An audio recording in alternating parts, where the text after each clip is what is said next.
Spot World, what's going on inside? This is NBA Wrapped, and today I got everything that you need to know about the 1959 to 1960 NBA season. Let's get right to it. Let's jump into our quick facts. The 1959 to 1960 NBA season was the 14th season of the National Basketball Association. The season began on October 23rd, 1959, and ended on March 27th, 1960. The NBA schedule was expanded from 72 games per team to 75. Yeah, the quick facts today was really quick, right?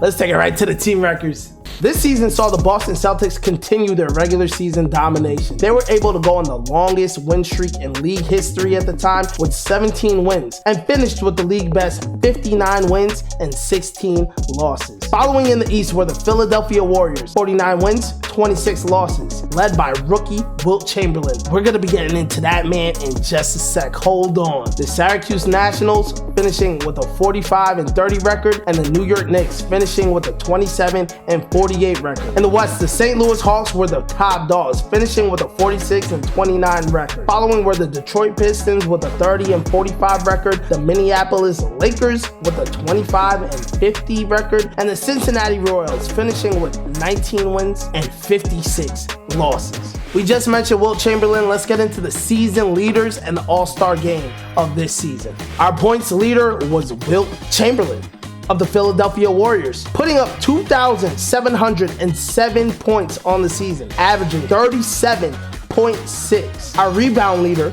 was Wilt Chamberlain of the Philadelphia Warriors, putting up 1,941 rebounds, averaging 27 rebounds per game. And our assist leader was that Don man himself, Mr. Bob Cousy of the Boston Celtics, dishing out 715 assists, averaging 9.5 per game. The 1960 NBA All-Star Game was played at the Convention Hall in Philadelphia, with the East beating the West 125-115. Rookie Wilt Chamberlain of the local Philadelphia Warriors won the game's MVP award, putting up 23 points and 25 rebounds. Despite losing the game, the West actually outshot the East 41.3% to 40%. The Eastern Conference stars were Wilt Chamberlain, Tom Gola, and Paul Arzin of the Philadelphia Warriors, Bill Russell, Bob Cousy, and Bill Sharman of the Boston Celtics, Richie Guerin and Willie Knowles of the New York Knicks, and Dolph Schayes, Larry Costello, and George Yardley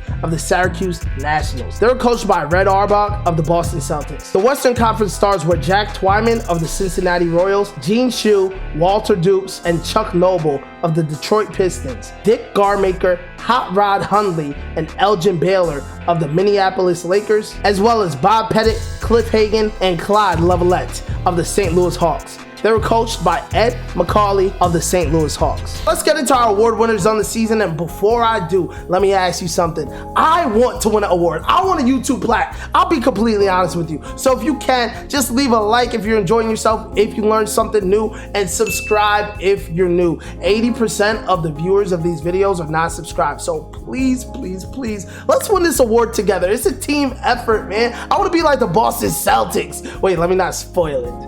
Getting into our MVP of the season, who actually was also the Rookie of the Year. We had Wilt Chamberlain of the Philadelphia Warriors, averaging 37.6 points, 2.3 assists, and 27 rebounds per game. The All-NBA first team consisted of Bob Cousy of the Boston Celtics, averaging 19.4 points, 9.5 assists, and 4.7 rebounds. Gene Shue of the Detroit Pistons, averaging 22.8 points, 3.9 assists, and 5.5 rebounds. Elgin Baylor of the Minneapolis Lakers, averaging 29.6 points, 3.5 assists, and 16.4 rebounds. Bob Pettit of the St. Louis Hawks, averaging 26.1 points, 3.6 assists, and 17 rebounds per game. And Wilt Chamberlain, 37.6 points, 2.3 assists, and 27 rebounds per game. The All-NBA second team consisted of Richie Guerin of the New York Knicks, averaging 21.8 points, 6.3 assists, and 6.8 rebounds. Bill Sharman of the Boston Celtics, averaging 19.3 points, 2 assists, and 3.7 rebounds per game. Jack Twyman of the Cincinnati Royals, averaging 31.2 points per game, 3.5 assists per game, and 8.9 rebounds per game. Dolph Schayes of the Syracuse Nationals, averaging 22.5 points per game, 3.4 assists per game, and 12.8 rebounds per game. And Bill Russell of the Boston Celtics, averaging 18.2 points, 3.7 assists, and 24 rebounds per game. I really have a thought, like, how are these guys getting all of these rebounds? Those rebounding numbers sound so insane to me. Like, yes, we'll see someone like a Jokic, maybe a Embiid, a Giannis, grab 20 boards these days, but that's so rare. These guys were averaging 17, 18, 23, 27 rebounds a game. I don't know, it just really makes you think.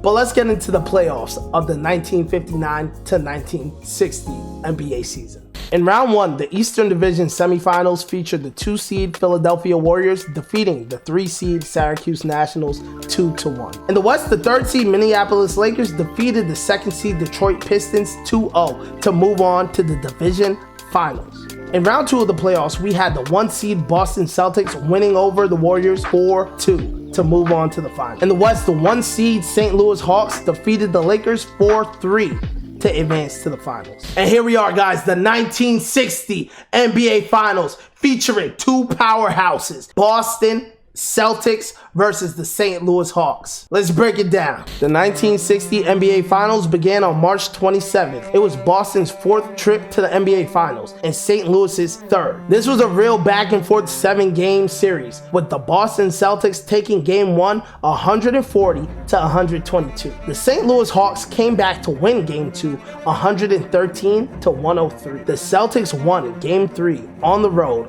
102 to 86. In game 4, Bob Pettit and Cliff Hagan combined for 57 points to lift the Hawks over the Celtics 106 to 96. Back in the Boston Garden, the Celtics took game 5 127 to 102. But St. Louis managed to clinch game 6 105 to 102. In game 7, Bill Russell's monster 22-point, 35-rebound game led the Celtics to win 122 to 103, avenging their loss to the Hawks 2 seasons prior and winning their 2nd consecutive NBA championship. This was the last time the NBA Finals would be played in March. Spot World, that was the 1959 to 1960 season of the NBA. That's wraps on this episode of NBA Rap. If you made it this far, please leave a like. If you're new, please subscribe. I'll see you guys next time. I'm feeling pretty good because as of right now, the Knicks just took a 3-1 lead against the Cavs.